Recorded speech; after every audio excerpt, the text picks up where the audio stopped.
blood. You look to your buddies. You look to your friends. There's only a couple guys in the whole world that make me love pro wrestling, and you're one of them. You know, all the bad shit you heard about us, it's all true. But another thing that's true is we love professional wrestling, and that's why we're here. I'm not sports entertainment anymore. Talk to him, kid. This is a new beginning, and it starts tonight. A new day is dawning for DX. Yo, who you talking to? Hello, X-Pac 12360 fans. We are back with big guests, the week's hottest pro wrestling headlines. We're going to be covering news. We're going to be talking Nancy Grace. We have got it all for you. Thank you for tuning in on AfterBuzz TV. My name is Christy Olsen. Jimbo Slice will be back next week as he has gone and gotten himself hitched. Mark Donica is hanging out in the booth. Hey, Mark. What's up, Christy? And we, of course, have the man, the one and only, the legend, Sean X-Pac Waltman. Well, hello, Sean. Oh, hey there. How you doing? Oh, I'm phenomenal today. I like that. I got up. I went over and did the series show at Maria this morning, and I was missing my dog so much. I was really sad on the way over there, you know. And I walk into the studio, and there's just this beautiful little white Maltese with this lady.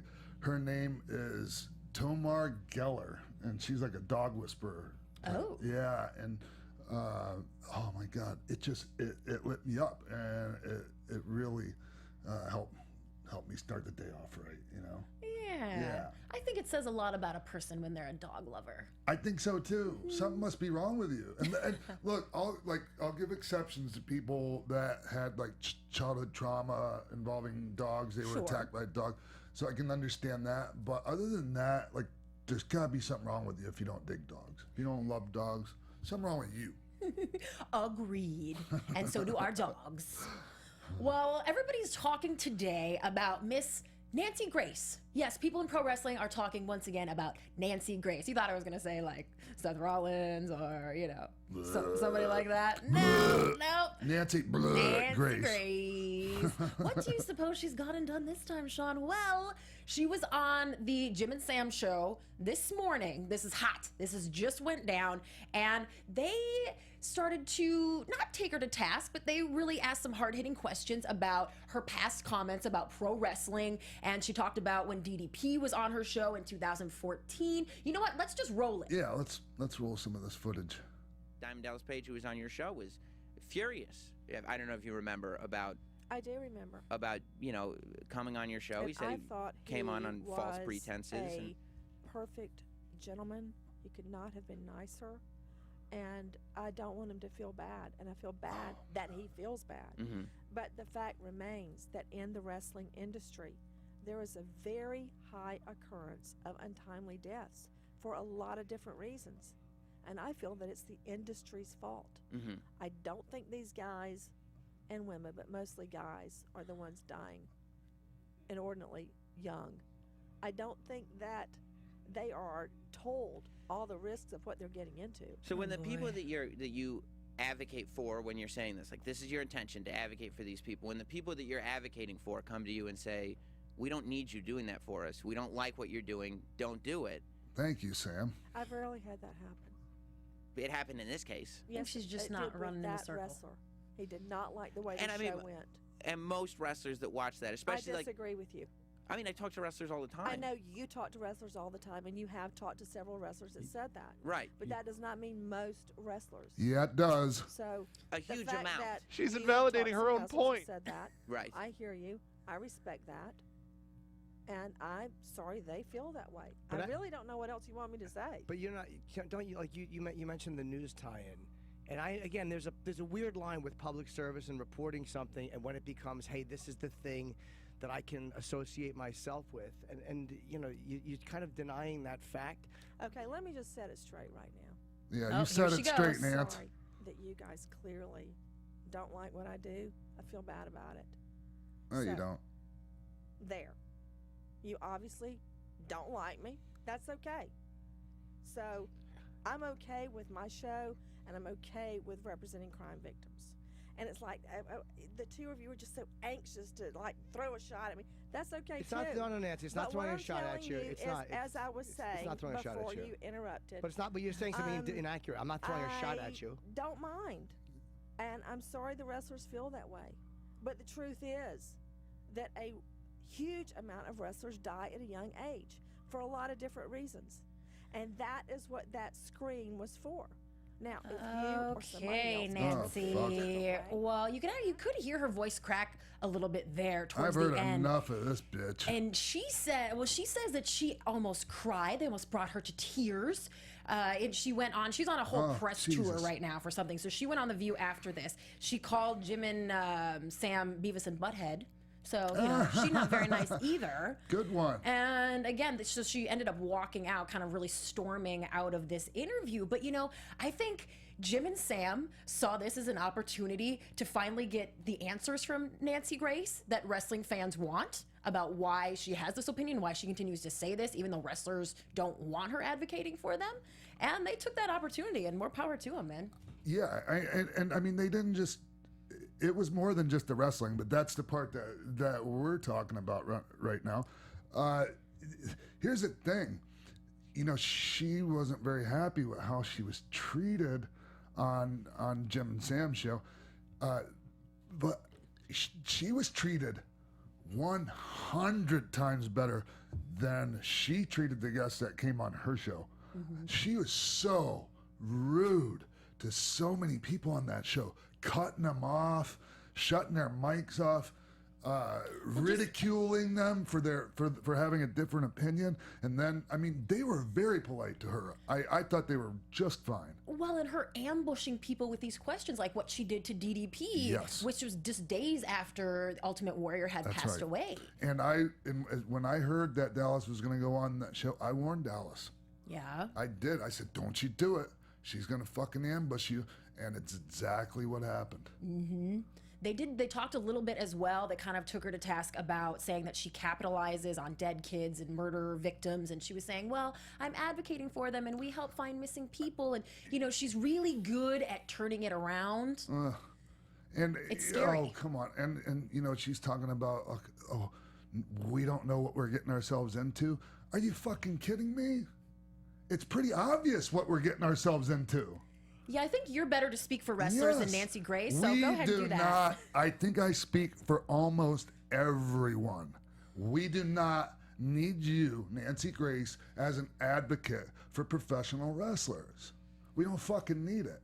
And another thing is, like, look, wrestling, at one time wrestling, along with a lot of other industries and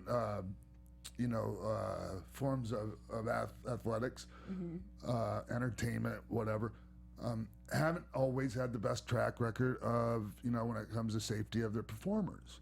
But WWE has done an amazing job of evolving from us not having trainers and, mats around the ring. I can name a bunch of things. Just the wellness policy in general, making sure everyone's healthy. These things all, they've evolved, and to the point where you don't wrestle for WWE if you're not healthy. That's just how it works now, Nancy. So go find somebody else to advocate for. Keep talking about those kids or whatever. Sorry I called her a bad name. I don't want to be that way on the show. Okay, well, we'll take that back. Bitch. We'll give her that. You're going to be hanging out with Jim and Sean Jim later and this Sam, week, too. right? Or, I'm sorry, Sean's going to be hanging out with Jim and Sam. Yes. On Friday? Yeah, I'm gonna take a red eye on Thursday night. Get in Friday morning and beeline it right to the Sirius building. Be on Jim and Sam show. Yeah, beeline it quick because that goes down at 8 a.m. That is on channel 103 on Sirius 206. Yeah. So make sure you catch Sean on Jim and Sam show. Yeah. And you'll have to ask them kind of what went on directly before she went on the air and after, if they heard anything afterward from her publicist. Yeah, I'm sure we'll get your Christie reports on with them, Sean. I'm sure we'll be talking about that. Because they are on Sirius Radio, and I want to take this moment to remind you all that we are on YouTube and iTunes. We would love it if you would rate, comment, and subscribe. We don't want you to miss any new episodes of X-Pac 12360. Oh my gosh, I just realized I did not tell the people who is going to be our guest today. Oh, shit. Good thing it's all over the titles because it is a big one. A big one. We are going to have the Godfather joining us in just a few minutes, and we have got some juicy questions for him. He doesn't talk a lot. He doesn't do these at all, Christy. Oh. Matter of fact, this might be the first show he's done. I don't think he's done another one ever. I could be mistaken, and if I am, somebody will no doubt correct me on it, but I think this might be the first appearance he's made in, I don't know, what you would call it, podcast, video, world. blog, whatever. Well, I do want to remind everybody, rate, comment, and subscribe on iTunes. If they hit that subscribe button, then they'll know who's going to be our next guest. You don't have to wait for me to tell you, because apparently you'll be waiting for a sec.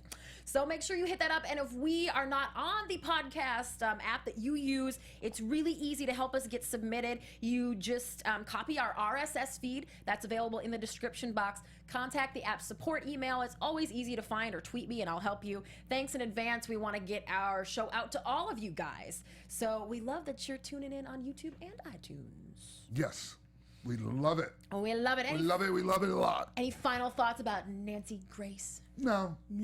I'm happy she was canceled. Right? I went, wait a minute. I'm happy she was canceled. What you talking about? It's bullshit that Dr. Drew was canceled, though. You love you some Dr. Drew? I fucking love Dr. Drew, and I don't love Nancy Grace. Yeah. I don't hate her. You know, she's a human being. She's a mother. Like, you know, I'm sure she's not a horrible human being, but she sure plays a good one on TV. On that note, let's move into this week's X-Pac 12360 News. X-Pac 12360 Wrestling News. We're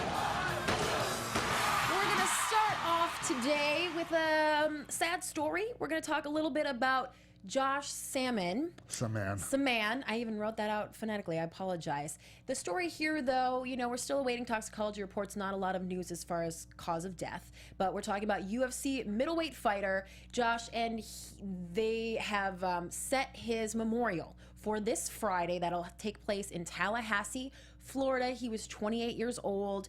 And another a bright spot to come out of this very dark story is that his family has set up the Josh Saman, I apologize. Don't apologize. Josh Saman MMA Foundation, which they hope to use to help aspiring young athletes. They want to help guys cover things like training expenses and travel expenses and get people properly educated on how to be a professional in the business. That was one of Josh's MOs. So good to hear that. And if you guys want to support that, you can donate to help kickstart the foundation. And we will put a link on our Facebook page, facebook.com/XPac12360 show, so that you know where to go and donate to the foundation. Oh gosh, I know this is what everybody says, but my thoughts and prayers out to the family and the friends. Everybody says this guy was just an amazing human being, and an absolute credit to MMA. And he had his own promotion in Florida, his own fight promotion, and this is going to be a great legacy for Josh, this foundation. And I hope people can find it in their hearts to break open their checkbooks or whip out their credit card and make a donation. Yeah. I love that. Well, moving on to Mr. Bill Goldberg. I like this story because in one of our very first episodes, we talked about the rumors that he may be returning to WWE. And you said, never say never. And now you're right. Yeah, and I also said, why not? Give me one good reason why not. Like, there's all good reasons why and very few why not. And I think this is going to be really good, man. Look, if the storyline, if the angle is built up right for Brock and Bill, and the people are really into it, they will be able to put together one hell of a compelling match. Look, their styles, you know, and I've said this, you know, they're both the type of guy that would throw their opponents around and maybe not be so comfortable being the ones getting thrown. So that's going to be interesting. But that said, I think that they're both going to come together, and eventually, when time comes, they're going to have a hell of a match. Right, and there's not a whole lot of details yet, but Paul Heyman issued a challenge to Bill Goldberg, and then Bill was on ESPN last week. And so this would be his first time in a WWE ring since WrestleMania 20, and reports are, Jim Ross said he's been told that this match between Brock Lesnar and Bill Goldberg will go down at Survivor Series in November. Dave Meltzer is reporting that the Goldberg deal calls for just one match against Lesnar, and that's it, that this is not a full-time return to WWE. However, last night on Talking Smack, Daniel Bryan and Renee Young seemed to confirm these reports, kind of the first we've heard from WWE, directly sort of let it slip. Renee said she just referenced Raw recently signing Bill Goldberg, and Daniel Bryan said, I'm excited to see that match, and kind of made a joke about it, but they definitely let it slip. Yeah, I'm sure they accidentally let it slip. Oh, you call conspiracy on that. They totally had me. Did they? Yeah. Yeah, right. Whatever. You know, I'm just waiting for Renee Young to make a mistake over there so I can say, hey. Yeah, that's no, right. I'm just kidding. I love you, Renee. Randy I Savage. love you. You know what he always says? Let the competition eliminate themselves. On that note, one guy who has stepped into WWE competition, quite surprisingly so, is a man named James Ellsworth. Now, this is a guy who was brought in to just simply be a jobber. What's a jobber? I'm sorry. Is that a word I'm not supposed to say? I don't know. What does it mean? He came in to be local enhancement talent. Thank you, Sean. There you go, enhancement talent. And that was in July on Raw against Braun Strowman, and he actually made such a impression on everybody. Vince McMahon told him after that, you killed it. Chris Jericho called him up to congratulate him. Then they had him on SmackDown again. You guys might remember a couple weeks ago when AJ Styles couldn't find a tag team partner. They were going to stick him with James Ellsworth, and James actually ended up getting attacked on his way to the ring by The Miz, who took his place, but it was quite a beatdown. That just got him over even further with the crowd, and now he has been given a world title match against AJ Styles because he beat AJ last night on SmackDown in a non-title match. So Daniel Bryan said, hey, let's put the belt on the line. It'll go down on October 18th. James Ellsworth versus AJ Styles. So this guy's been wrestling for over 14 years. And he's a promoter for Adrenaline Championship Wrestling in Maryland, actually. He runs his own promotion. Oh, that's where I know that guy from. Oh, you know him? Oh, yeah. Okay. Yeah. All right. So this is him. You know, he's a little guy. Okay. He's a little guy, and kind of a funny side story. He has been doing extra stuff for them for years, but he initially just sent in his resume on the website that they have, recruit.wwe.com, which I assumed they just never checked, but apparently that's how James slid in there, and now he's got a title shot. Good for James. And, you know, I'm pretty sure that people will tune in to watch it. For sure. Yeah. Everyone is so behind him. And there's been the segment last night on SmackDown was really comedic. He plays it off well. So looking forward to that one on October 18th. I think that there's been a lot of comparisons to this guy called the 1-2-3 Kid. I don't see it. Other than the upset victory, I don't see it. It's just, it's and the two fans different loving things. him. Yeah, but besides that, I just think, you know, I mean, not everybody that has an upset victory is the new 1-2-3 Kid. That's right. He's the original James Ellsworth. Yes. Yeah. You got it. Yeah. You got it. Oh, I love James. Well, we'll keep you posted on how that turns out, because I'm sure we can't guess. Me neither. Moving on. I know you guys were all waiting for this ball to drop. It's not like we weren't going to talk about Paige's second wellness violation. This is not an old story. We are not on repeat. Paige has been suspended once again, this time for 60 days for violating the WWE wellness policy, but it gets real sticky after this. She went on Twitter and said, same shiz, different day. Kids, please don't get prescriptions or doctor's notes. Not acceptable. She also added, rules apply depending on your status. So her father kind of elaborated on Facebook, and this is where the shiz really hits the fan. He claimed that she had been prescribed painkillers. He says that this neck injury she's dealing with is very, very serious, and that she's been taking pain medications, and that also he said that WWE has let Paige down big time in the USA and not giving her proper care and advice about her injury. They, of course, took a major offense to that, and WWE released a statement yesterday saying Soraya J. Bevis, that's Paige, tested positive for an illegal substance, not a prescription drug. WWE is providing world-class medical care for her in-ring injury. So they wanted people to know this is not just because of her injury and the prescription drugs, that she tested illegal for an illegal substance. I just, I can't comment on any of that stuff that's still, open for speculation. Well, I can comment. I choose not to. WWE is saying it was an illegal substance. And that's fine. They can say that. Here's my take on it.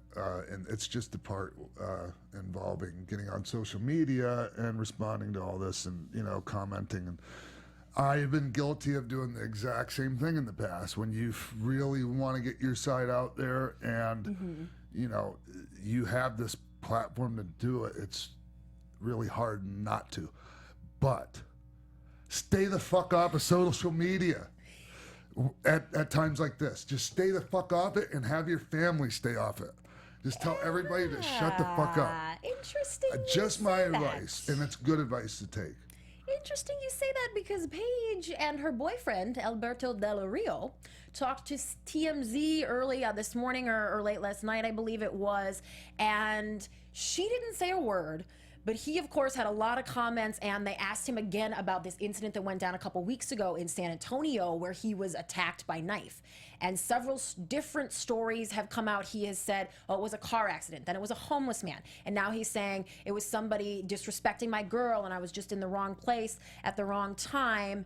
And he started talking about WWE trying to drive a wedge between he and Paige, and that her suspension is, he called it BS. He says, I don't know why there are so many people trying to break up this relationship. We're happy, and that's all that matters. He talked about the people on the internet, saying he doesn't want to give any more details about the story because of the internet haters. I think the problem is that he's given so many different accounts of the story, but he also confirmed that this did happen outside a restaurant, and said that it was actually his friend's restaurant, his business partner, that he's opening a restaurant with. Okay. So a few more details, but still that whole story is very fishy, and he has really started to speak for Paige on this suspension and just kind of adding more fuel to the fire. So it's crazy what's been going on with Paige and Del Rio the last couple months. Yeah, it is, and it's unfortunate because I really like the both. I like them both a lot, and I just. I've been in, I'm pretty sure everybody knows by now that I've been in several situations in my life where, things were a complete mess and, chaotic. And I just don't wish it on anyone. I hope everything, and eventually everything will turn out okay for both of them. You think there's any chance that she could stay at WWE after all this going down? I'm going to guess I'm just going to say that this is probably the end of her first run there. But I think she will be back. Okay. She's an extremely talented young lady. Never say never. It's part of the problem. She was so young. So young. When I met her in FCW, she was, I don't think, she was still in her teens. So. Yeah, she came over at 19. Yeah. Yeah, so. That's about all I have to say about this story. Well, I know you guys are all going to continue to talk about it and to send me all the juicy tidbits that you find online. And you can always do that at Christy Reports, because I am your managing editor and chief correspondent of AfterBuzz TV's Pro Wrestling News Division. This has been your X-Pac 12360 News of the Week, and we will be right back, I am excited to say, with The Godfather. Stay tuned. What's up, party people? Roxy Stryer here from The Tomorrow Show with Keven Undergaro. We're your twice-weekly broadcast of one man's midlife crisis and the mad millennials in Star Trek uniforms that follow him. And I'm one of those millennials, Lauren Magrasso here. We've had some amazing guests like Russell Simmons, Ileana Douglas, and Craig Gass. Coolio, right? Christian Blatt in the house to tell you to go to thetomorrowshow.com to check us out. We're live every Monday and Thursday from 10 to midnight Eastern. That's thetomorrowshow.com. Be there or be square, whatever that means. We are back on X-Pac 12360 with this man. He began his career as the Soul Taker, scoring his first heavyweight championship in 1989, going on to cast a spell on us as Papa Shango in WWF and wreaked havoc with the Nation of Domination, where his most memorable gimmick came with a train of ladies. All aboard! The Godfather is here today. Hello, Godfather. Man, what's going on? What's everybody doing, man? Well, right now we're listening to your music. Which is pretty funky. We thought we'd give you a musical intro. Okay. Hey, so what should we call you? Charles, Papa, Bear? What's it going to be today, man? You call me what you want to call me, because you call me all of those things, man. So you call me whatever you feel like it. You can call me Charles. You can call me Papa. You can call me Godfather. I think you normally used to call me Charles, if I'm not mistaken. It depended on the situation, I think. But hey, Charles, let me ask you right off the top. How does it feel to be a Hall of Famer now, man? Yeah. Oh man, I got put in the club, man. The members only club. Yeah, man, and you totally deserve it. Here's the thing: when they were announcing the Hall of your class of Hall of Fame, when I heard that you were going to be in that class, dude, I hit the roof. I was so happy, man, because you're one of the coolest cats that I've ever shared a locker room with, man. So I'm so happy for you when it comes to that.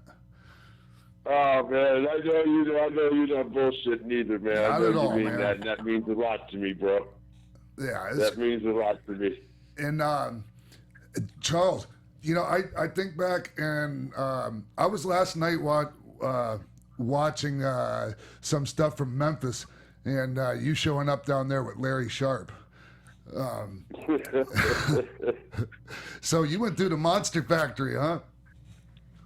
Man, I went to a shop, but I wasn't there that long, dude. I was there for, literally, man, I was there for maybe a month, and Jerry Lawler seen me, and I was just so different at the time, this big black dude with tattoos, and I was just so different that, bam, within 3 months, man, I'm wrestling Jerry Lawler in Memphis as Soul Taker. And from there, man, just kept working, you know, kept working. But yeah, man, a lot of people don't know that me and Undertaker were a team there at the end called Death Express. He was Master of Pain. That's right. And I was the Soul Taker, man. A lot of people don't know that. That's where me and him met back in them days. Wow. That's awesome. Yeah, man. And then you went on to now, were you still in Memphis when you showed up in Dallas? Were you working both places at the same time? Well, yeah. I was working both places at the same time. And because I know you did the GW, I know you were at least on 1 or 2 GWF tapings, and I was down there too at that time, but we missed each other back then. Yeah, but see, that was on TV only when I was part of it. Yeah. I think they were doing TV like every Friday. Every week we were doing TV.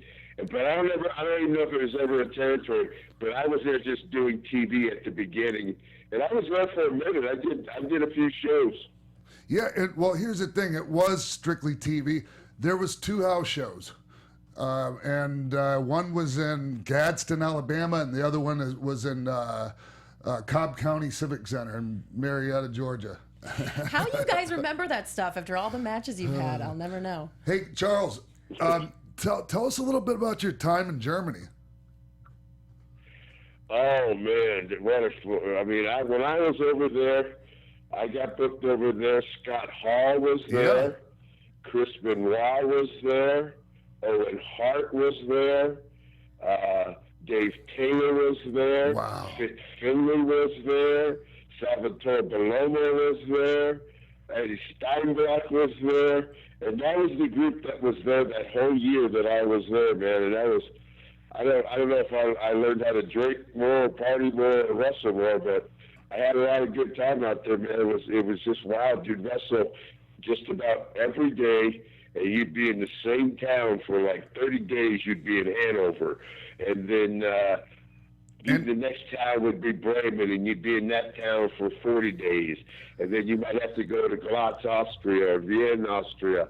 And then it was just pretty cool, man. It was pretty damn cool. And you'd wrestle in you'd follow the Oktoberfest, and you wrestled in these pits, but it drew every night. And just look at the talent that I named that was on those shows, man. Yeah, amazing talent, right? And how about the living situation? Did you have your own caravan? How'd that work for you? Well, is this a PG? No, you let it fly, bro. What are we doing? Let it fly, Charles. All right. Well, they had caravans out there, but me being who I am, and you know me pretty well. Oh yeah. I would go out and take one of the guys like Dave Taylor, or usually it'd be Dave Taylor, somebody that spoke German, and he would go to a club, and then I would hook up with some girl that had her own place and had her own auto, as they would say, and then I would live with her for a while, dude, and I would have her go pick Scott Hall, Chris, Owen, whoever wanted to go to the gym. She'd go by and pick us all up and pick him up because I was living with her. Nice. And we'd go to the gym, and it was, some of the best times I've had was living in Germany, wrestling out there. It's just some of the best times I've had in wrestling. It was out in Germany. And Scott Hall said the same thing, and that's why I asked you that, Charles. And you know what else he told me was that, like, as far as the caravans went, all the single guys that like to party would have their caravans in one area, and all the people with their wives and kids would have theirs in a separate area. Yeah, I had a caravan the whole time and never slept in the damn thing. Did you ever do anything in the caravan, Charles? I smoke a lot of hash. Oh yeah. Yeah. Here's the thing, Charles. I know this, but a lot of people don't know this because the Godfather was all about rolling a fatty for this pimp daddy, but and you talk about smoking a bit of hash in Europe back in the day, but there was quite a while when you weren't really much of the cannabis guy. You were strictly, the Jack Daniels guy, right? When I was Papa Shango, I was whiskey, Jack Daniels, and beer, man. Jack Daniels is all I drink. Jack Daniels and beer. Never smoked in my life. And believe it or not, I'm sorry, Charles. I'm not going to name names, but I'd be in the car riding 4 deep, man, and the guys in the car would be smoking, and I'd literally have my head out the window so I didn't have to smell the shit, all right? And when I was going through this divorce, a friend of mine, the man named Freddie. Oh yeah. I went and stayed a week with Freddie, and then he goes by Big Worm now, by the way. Yes, he does. Sorry about that. I spent a week with him, and I tried smoking. I went to the gym with Hawk and Animal, and I probably had the best workout that I've ever had in my life. It opened up my eyes, dude. I stopped drinking. I stopped doing pills, stopped doing a lot of stuff, man, and it just, to this day, it's what I still do, I'm a firm believer that it has a lot of good things. Besides just getting high, it has a lot of benefits to it, too. Amen, Charles. I mean, it's been amazing for me, man. It's been a lifesaver for me. And just like a lot of our friends, we've gone down that road with the pills and the booze and all that. And I mean, it's such an amazing alternative to going down that road, man. And hey, you know, this is the funny thing that a lot of people will, sorry if this embarrasses you, but Charles Wright, the Godfather, knows the words to every single Hank Williams Jr. song I think that was ever put out.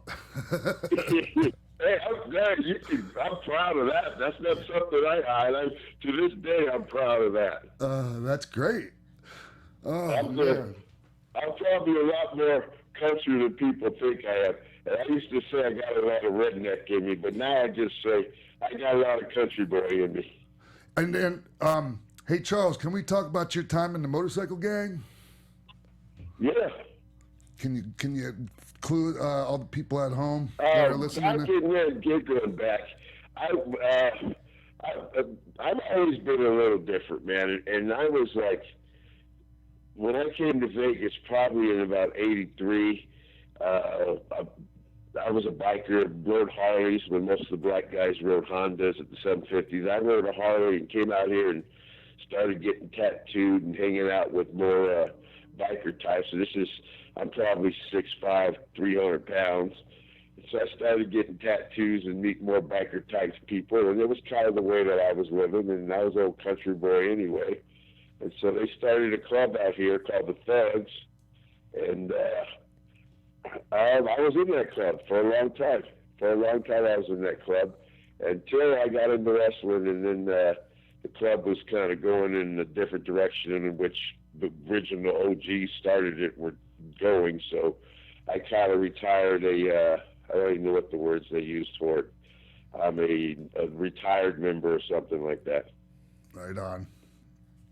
Well, you talked a little bit about in Germany you had to you liked to find a girl and then live with her instead of spending time on the caravan. So is that where this whole idea of like finding the ladies in every city came from? Like once the hoe train came along, were you in charge of that? But I always, from day one, I've always worked in strip clubs from day one.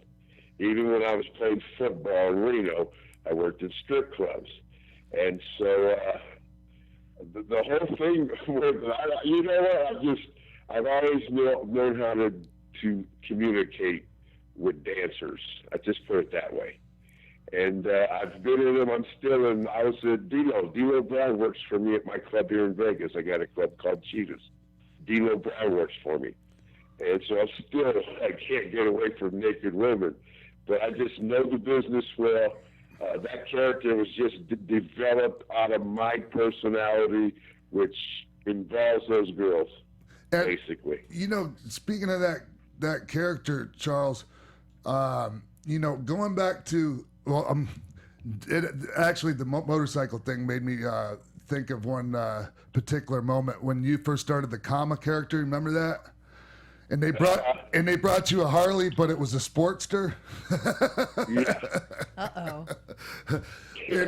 And that's considered a female. That's considered a lady's bike. Right.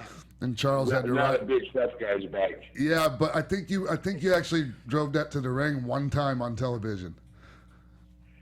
I don't even know if it made TV, but it was a Sportster. And I'm like, you guys even know what this thing is? It can't be. Yeah, anyway, I tried to explain to them.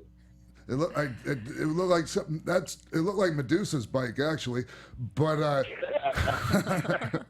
she like a monkey. You know, riding a football. Actually, yeah, monkey fucking a football. That was one of Chief J Strongbow's favorite things to say.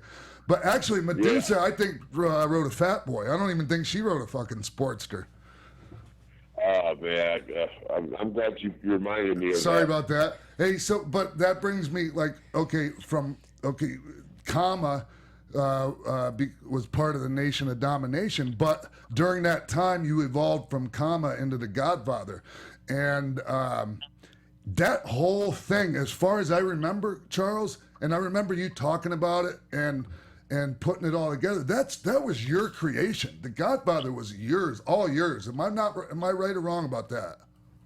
The Godfather was all me, my wife, and my high-ass friends that I used to smoke with on Wednesdays and Thursdays when I was home. Yeah, and shout out to Denise, by the way. Oh, yes. She's not here right now. she's out getting something done to herself. She's so beautiful as But it is. But she she's is, always, man, and she is amazing, dude. And she stayed in the game for how long now? Wow. Oh, well, we've been married 16 years. Wow, man. And yeah, I've known her for probably 19. And didn't she used to actually, you know, when we would go. She still looks as good as she did, man, back in the day when we were all on the road. She was hanging out with me. You're absolutely right. You know what, Charles? I that's the first thing I thought when I saw her at Hall of Fame ceremony. Was, my God, she looks exactly the same. Just amazing. But oh, dude, believe me, I married way up on the pole. Hey, didn't Denise used to help recruit the hoes for the Hoe Train? Dude, Denise used to do everything. She used to help on the road. You know, me and Tate and the twins and the Airsports, at first we started getting them, and then it kind of really took off. And once it really took off, Vince got involved, and then they assigned somebody to getting them, and then it got to the point where I had a certain deal with a lot of the girls that would. I mean, I'll tell you the deal if you want to hear it. Yeah. I had a deal with a lot of the girls on the house shows that I would book myself, and. I don't know if you want to hear that story. Yeah, hell yeah, I want to hear it. Because I don't think I've heard this one. Probably a benefit to have a bunch of times you don't even know. My deal with the girls was, I'm like, listen, if you guys ever want to do this again, don't wait for the office to call you. Don't wait for anybody to call you. Just say, Godfather said I can do it, and that's all you need to do. I said, this is what I want from you. I would tell them, this is a true story. I would tell them, you go tell your boyfriends that the Godfather wants a quarter ounce of the best weed that they have. Nice. He can give me. I said, and your boyfriends will be so bad that I don't want to fuck you, or I don't want you to fuck all my friends, that they're going to get me the best weed that they can get me. And so this is after about 3 or 4 months of making the loop. Come on, man. Every town I go to, these hoes would be bringing me weed. And I know that you sat with me many a times. Oh, yeah. And I'd have a bunch of weed, and we all would have it. And we always all took care of each other as the smoking guys. So that's where that weed came from we were smoking? Yeah. No wonder. I would always have it right away because the girls, then they would say they want to get it to me early and make sure that they were on the show, so they'd come to my hotel and they'd drop me off. Dude, we'd be there for 1 day and have to fly out, and they'd give me like a half an ounce and shit. And I can smoke come on, man. I can't smoke a half an ounce in a night. Bullshit. Don't even go there, Charles, because I've seen you go through an ounce in a day. I don't know how many times. It was ridiculous, man. It was to the point where I was tapping out. I'm like, fuck it, I've had enough. How much fucking weed do we need to smoke? All right, well, I was trying to make it sound good, but maybe I could, but sometimes I could. Dude, it was, I remember specifically you burning through an ounce a day. Mind you were sharing with everyone that partook. I was going probably through 2-3 ounces of weed a week. Well, when other people are bringing it to you, what the hell, right? No wonder you were so popular with the other guys on the road. You know what? I never smoked a drug test. Hey, me neither. Well, actually, that's not true. I failed a couple, but only for weed. But that was back in the 90s, man. Remember how they were testing us in the early 90s, Charles? Yeah, man. I don't even know if they were going after weed. I'm watching a picture with Adam Chandler in it. I'm sorry. That's all right. Called Chuck and Larry. And there's a bathroom scene, and it made me think of me, you, and I'm not going to mention the other people, one time being in the bathroom, and that's when they came out with those little Hello Neighbor looking things where you take a hit and you blow your hit through this little cigarette looking thing. You're the first person I saw. You brought those around. I don't know if you remember what they were called. They were called Happy or Friendly Neighbor or Hello something Neighbor. And it looked something like that. And it looked like it looked like a tube of chapstick. But you took the hit and then you blew it out through this thing and it came out the other side smelling like cherries or strawberry or whatever flavor the damn thing was. So, you know, I always think it didn't work with me was I would take such a big ass hit that I'd fucking coughing while I was trying to do it. Yeah, and it stunk the dressing the locker room bathroom up. And you know what happened right after that? Shane McMahon came to me and said, "Look, man, I'm not asking much. Just can you guys go outside and smoke? Not in the fucking buildings?" And I'm like, "Shane, that's not too much to ask." And then we got caught. Me and you have been popped a few times together in different places. Oh, Jesus Christ. Oh man. This is fun, I'm just picturing man. it. This is fun. I'm so glad you came on the show, man. I know you don't do these things. Oh, man. That's the sad thing is most of the stories that involve me involve smoking weed or women. But none of them really I don't know if that's good or bad. But, really, were we harming anyone? Man, I'm telling you what, bro. I was living the dream, man, and people have no idea, and you know me, how close the Godfather and Charles Wright are the same person. That's why it worked. This day. That's why it worked, Charles. You know, to this day, to just how I've lived my life today, man. It just, you know, I knew I was going to be talking to you, so I sit here and took like 3 or 4 nice dab hits off my rig, and you know, it's just cool, man. Life, I've been pretty blessed in life. I got a great family, man. I'm very content in life. I get to smoke and stay happy, do my job, you know, make a little money, man, and just enjoy life, man. You know, try to keep out of all this other nonsense. That's what's up, man. Talking about your kids, what do they think about the Godfather persona and all these kind of antics that everyone in the world knows about? What do your kids say about that? Dude, my kids, they see so much more than just the wrestling. The wrestling, Bradshaw said in the Hall of Fame when he announced me, he said it, man, that, you know, in my case, I had to calm down my character in wrestling from my real life. And that's so true. My kids have seen it, man. My kids have seen a lot more than what you've seen on TV. And what's cool, I have a 30-year-old daughter, a 27-year-old son, a 24-year-old son, and a 12-year-old that's at home now. All right? Not one of them's been in jail. They've all been through school. They all work. And none of them smoke. Okay, not every one of them have grown up with me smoking in the house. You know? So it's just, I'm just Dad, man.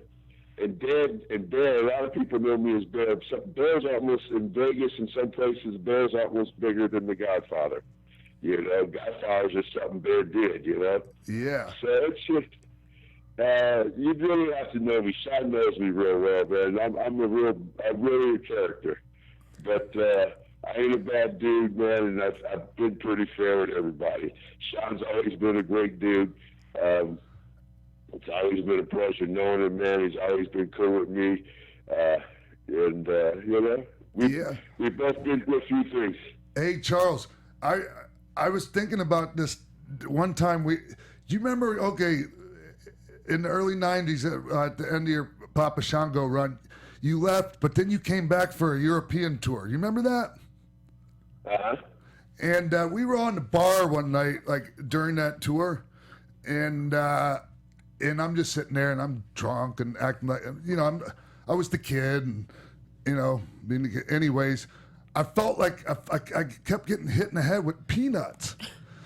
And I didn't know who was doing it, but there was peanuts on my table, too, so I took one, put it in my thumb, and I flipped it backwards, and it flew across the room, and it hit Taker right in the eye. Uh-oh. And the ooh in the bar didn't even get a chance to die down before all of a sudden I felt this big old python wrap around my neck and lift me up out of my seat in a rear chin lock and could have squeezed my head off, and it was you. I know it's good how this story's gonna end. Oh shit. No, it just reminded me of how tight you and Taker were, man. You guys would die for each other. Man, we've been through it, bro. Tough wrestling, man. We've been through it in life just like you've been through it with your brothers, man. Oh yeah. You know, he's a brother of mine. We've been through it.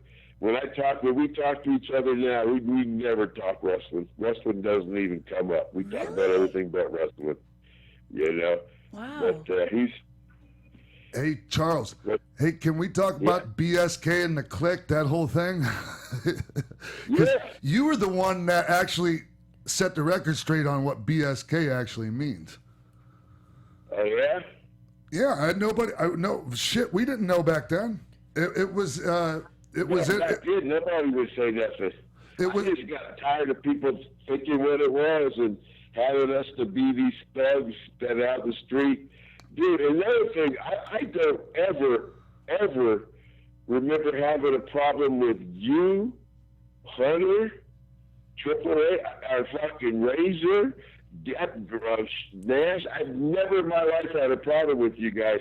And I always hear that we have these problems. If we had these problems, I sure have no problem. There was never one.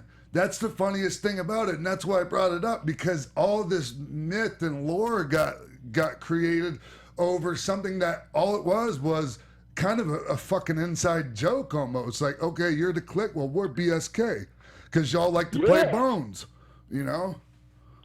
We were nothing more than guys that played dominoes and hung out together. That's it. And everybody, I just thought it was. Power struggle. You know, everybody always said that's Taker's group. I'm like, no, that was Yoko's group. Yep. Yeah. So anyway, I'm like, if people always bring up these, Wasabio said this and this one said that, I'm like, listen, I know all those dudes, man. They're all my friends. I've never ever had issues with any of them guys. Not once. They're always. We were probably looking out for each other more than anything. Most definitely. How many times when we out on the road, we had to cover each other's back on certain shit out there back in the days when it was a little crazier. Oh yeah, I can remember this situation that happened in up in Moncton, and that's up in the Maritimes area, Halifax and all that. And there was this one bar called Ziggy's we all used to go to, Charles, and it was us and a bunch of the locals surrounding us because they didn't like us showing up and macking on their ladies. You know what I mean? Right. And so, you know, it was like a deal where we were surrounded, and then the car pulls up, the black Cadillac, and out comes Yoko, out comes Junior, Fatu, Keish. I think you might have been there. But anyways, I mean, motherfuckers parted like the Red Sea. It was great. Because we watched each other's back out there, man. People didn't understand back then, man, is when there wasn't no cell phones, there wasn't no laptops, or there wasn't no PlayStation, there wasn't all that, man. Every night you went out drinking. You went to the strip club just about every night. You were at least at the bar or the strip club every night. You know, you remember that? Then the whole card would go on. That's how I was brought up. Yeah, that's how I was brought up too, and I was taught that that's where all business is done in the bar after the show.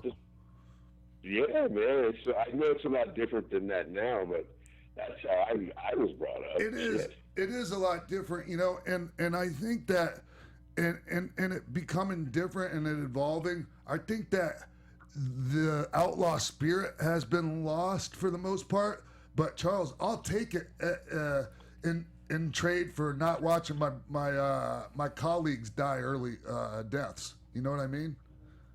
Oh yeah, dude.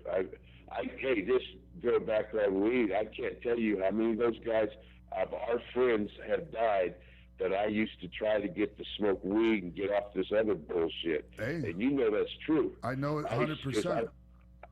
I try to get everybody to just smoke weed instead of this other shit. Just get high, man. Yep. Hey, man. So many of our bros, man. So many. It's slowing down, thank God. I think a lot of guys are getting smart to it, and then a lot of us that are still left around, we're getting smart and figuring out we got to take better care of ourselves before it's too late. Yeah. Hey, I figured it out finally. If I could figure it out, I think pretty much anybody can. So. I've carried you in a few times. Oh yeah, you have. by the back of my pants. like I was a 6-pack of beer or some shit. Well, what happens now when you guys get together and hang out? I don't do many of these things, believe me.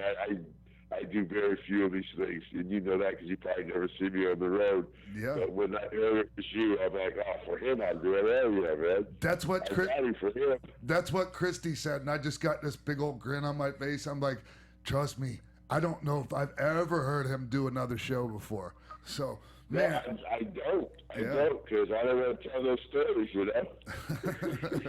Well, I appreciate you coming on here and telling them to us, man.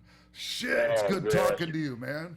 I'm going to have to come to Vegas and see you at the Cheetah. I would love you to come to see me at the Cheetah. You don't even have to come to the Cheetah. You can come to my house. You can come to whatever, but I'd love to see you. Nice. Yeah, well, I haven't seen you in a while. It's been a minute, probably since WrestleMania. Yeah, since the Hall of Fame. But, no, I mean, people don't understand, like, as far as, like, the boys go, like, we cannot see each other or talk to each other for, like, a couple of years or even longer at a time. And then we see each other, and it's like, bam, like it was yesterday. You know, we just pick up where we left off. No, you're exactly right, man. You're exactly right. Especially the ones that are really friends. So, go ahead, Christy. I know you're dying to jump in on our private conversation here. I do want to get some juicy questions in since the Godfather doesn't speak out a whole lot. And Jimbo in the booth is not here with us today, but he tweeted me a question, and he wanted us to ask you about the Brawl For All. Was that something that you liked? Did you think it was sort of ahead of its time, or was it a waste of time and talented wrestlers? What's your take now? You know, I thought it was cool. I mean, I got knocked the fuck out, but you know, I just, my problem was I didn't take it as serious as I should have. I thought I was just going to go in there and go through everybody, and you know. Well, you did pretty much until the end. I mean, shit, Charles, you made it to the fucking finals. Hey, you know, you're going out there now in your element. They came to me, Bradshaw said it wasn't his idea, but it was Bradshaw's idea, and they came to me, and they're like, we'll pay you this much for each one, and then I'm like, hey, I ain't afraid, fuck, I'll get out there. I ain't afraid to fight. I just hated it, man. Personally, I hated everything about it because I hated seeing the boys going out there and headhunting on each other like that, you know, with bad intentions. And it just fucking, it bothered me, man. You know, all the guys that got injured and everything because of it. And so that part, I did too. I got fucking injured. But, you know, I bet you me and you and I spent a lot of different, man. I've been in so many fights and so many bar fights and beaten all type of bad shit that I could fight with somebody and go have a beer with you later, man. Like, I fought Flash Funk. And I told him, dude, whatever happens, let's just go out and smoke one, and like we always do, you know. And after that shit, I fought him, and I was hitting him pretty good. And we went and smoked afterwards. So nice. It wasn't as hard. I'm sorry that so many people got hurt. It seemed like the only people that came out of that thing was me and Bradshaw that had anything left, a career. That's correct. You know, it kind of ended everybody else's career. Yeah, it did, man. It was brutal. I hated seeing what happened with Bart getting thrown into that deal with Butterbean like that, man. That was shit. You could. You know, I'm not going to say Butterbean was smoking, but I'm just going to say this. I was in a room smoking, and Butterbean was in the room. Yeah. And we were talking about it. And he said, this is what I swear, what I can remember. He told me, he said, I told Vince, I'm going to knock this kid out in seconds. And he says, here's the bottom line. No matter how good Butterbean is or is not, Butterbean had like 150 fights. So no matter how many fights he has had, he's had 150 professional fights against professional fighters. We're just guys out there, tough guys throwing punches. We are not professional fighters. So how long do you really think it was going to take Butterbean to knock this kid out? And he said, I'm going to knock him out within the seconds. I ain't going to fuck with him. And he did. Wow. He's a professional. I mean, that part. You know, I saw Butterbean. We never heard from you.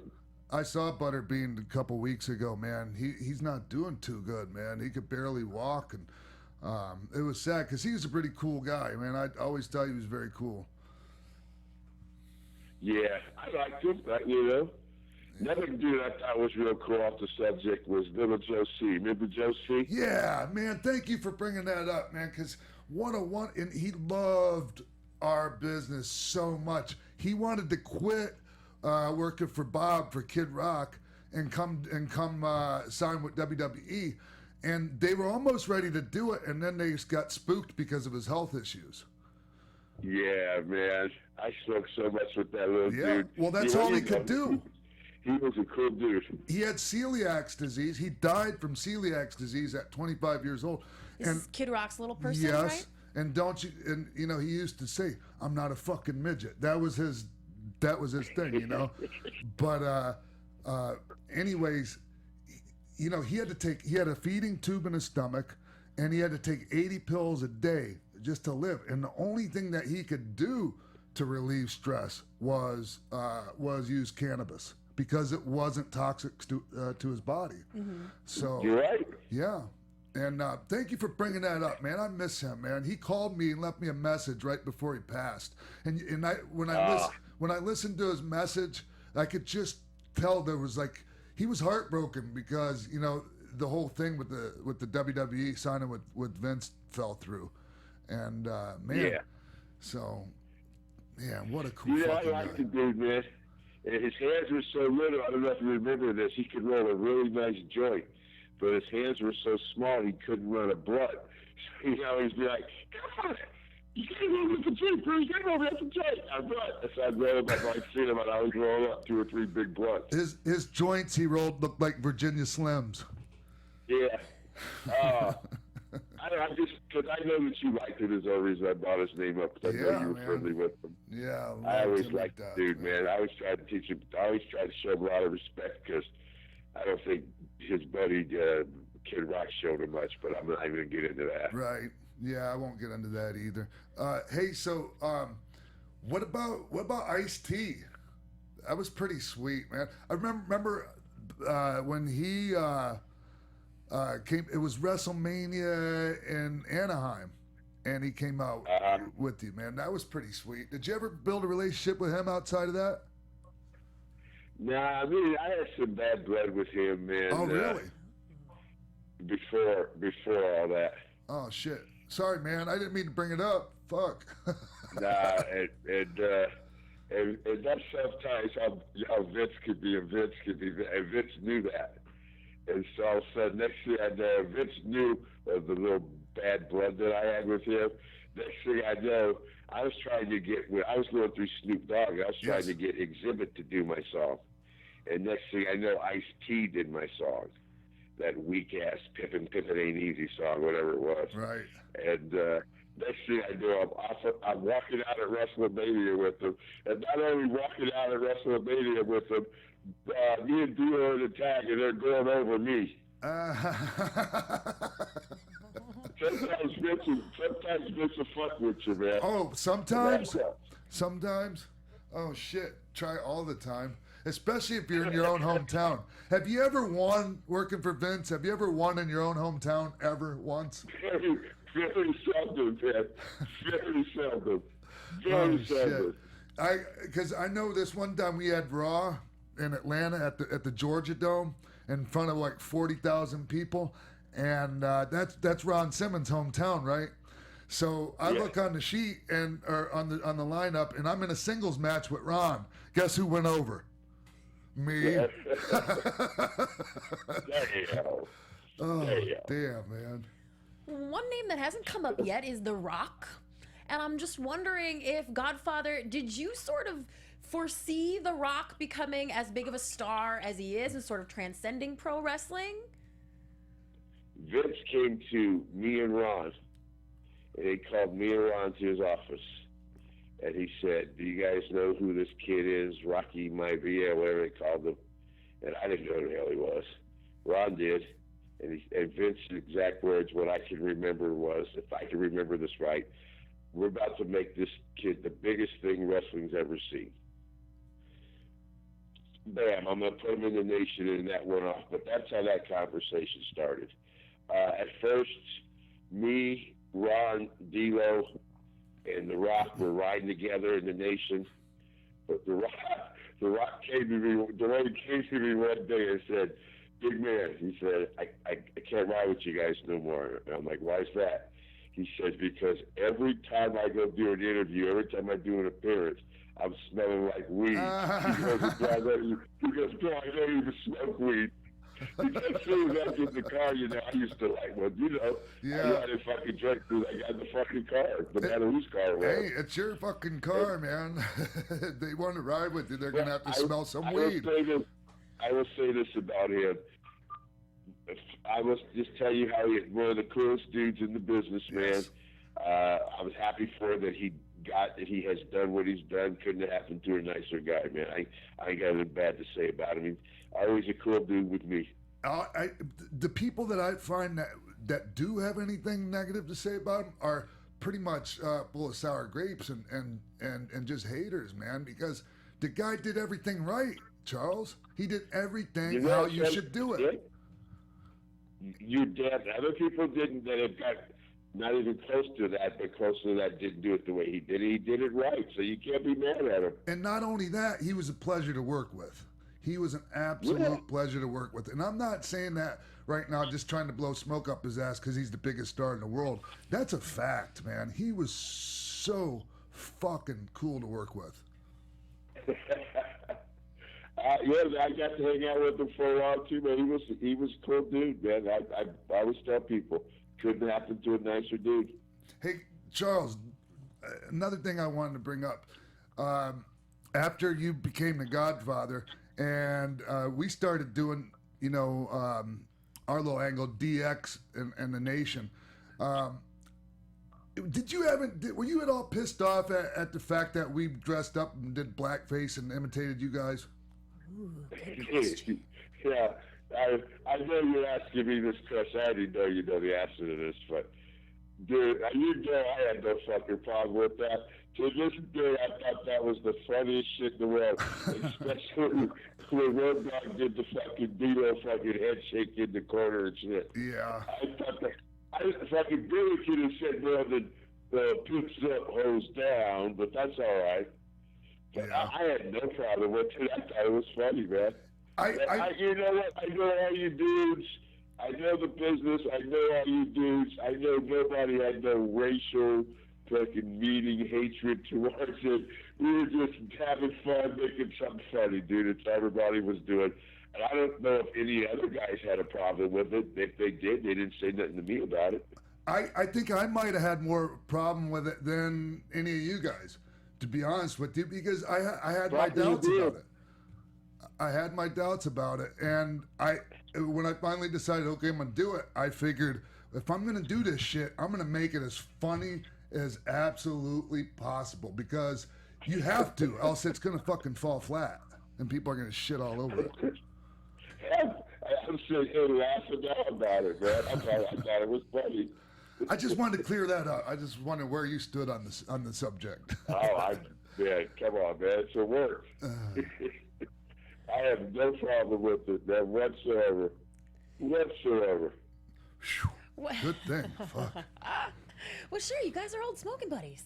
And speaking of all this smoking, our friendship I'm just looking for a segue. Our friendship has a lot more to do with just smoking marijuana. Are you gamers as well? Does that go along with it? We are brothers in professional wrestling, and that's a big fucking deal. I'm just trying to segue to 2K17. Sorry about that. Go ahead. Hey, I just fucked up her segue. Sorry about that, Charles. Well, Godfather, you're in the new WWE game that came out yesterday. Are you a gamer? Do you play it? Have you seen it? Do you get a pre-ordered copy? I know this. Maybe Sean will help me with this. I called Mark Carano, but he just says you're making money. What in the hell is... I'm in the game twice. I'm as Papa Shango and I'm as Godfather, but I'm as download characters. Oh, downloadable content. What does that mean? You'll make money. Just to be honest, Charles, those video game checks aren't what they used to be. So I know that. I've been under. They've had me under a license and a merchandise contract since I've left, and they've actually pretty cool with me, man. Because they still make a lot of those action figures, and I've been involved in so much, from DX to Nation to The Rock to Ultimate Warrior to I've been involved with the Godfather. I've been involved in so much stuff back in those days that you know I'm still not doing too bad with my checks. Nice. But I didn't know, like, if I thought it'd be better just to be in the game than be in the download character. I don't know, man, because the truth is I don't play video games, Charles. Yeah, I don't either. The last time I played video games, it was like Miss Pac-Man and all that shit, you know.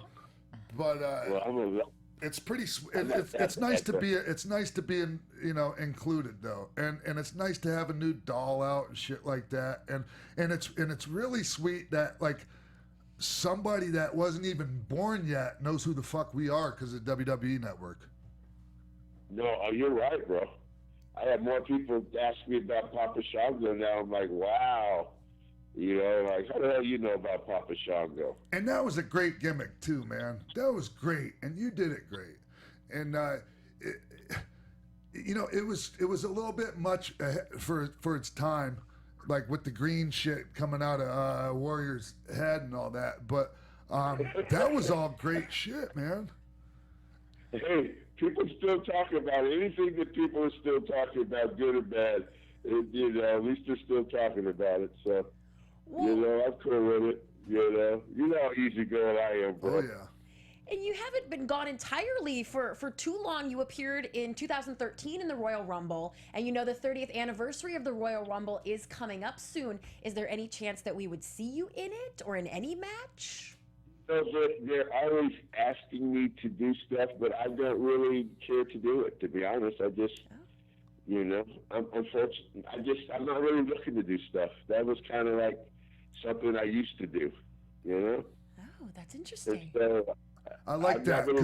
I'm not really looking to do any wrestling. A lot of people, Charles, I mean, I don't have to tell you, so many of us can't let go and just continue to hold on. I think it's fantastic that you're at that point in your life where it's like, hey, man, I look back at it with a lot of fondness and they're great memories, but, onward and let's move forward in life.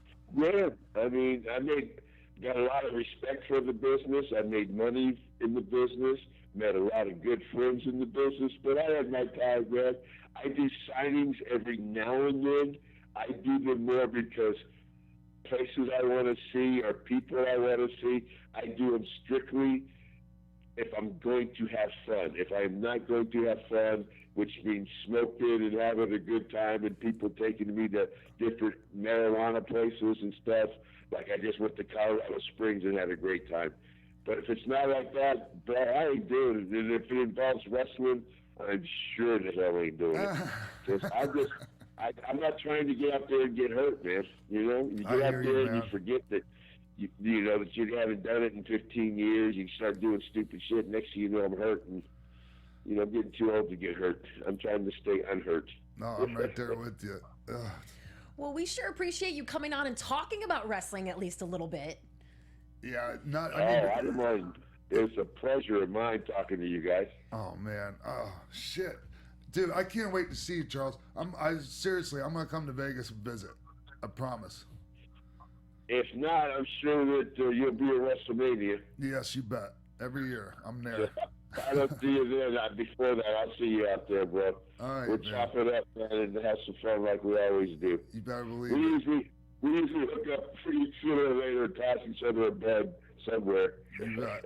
Hey, Charles, thank you, man. And I miss you, man. And I can't wait to see you again soon, man. Thank you so much, bro. You guys take care of yourselves, bro. Thank you. Bye-bye. Oh, hell yeah. Bye-bye. Yeah. All right. Oh, that was awesome. And we will be back with more X-Pac 12360 on AfterBuzz TV. Yeah.